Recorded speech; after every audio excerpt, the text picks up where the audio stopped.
جامده جدا، فكره جامده، عايزين نطبقها، عايزين نعملها.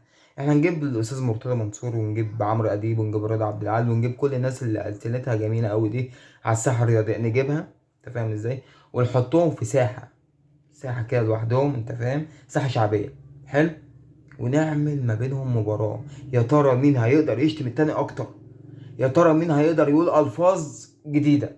يا ترى مين هيقدر يبدع في الشتيمه وفي قله الادب وفي كل حاجه احنا مش عايزين نسمعها بصراحه.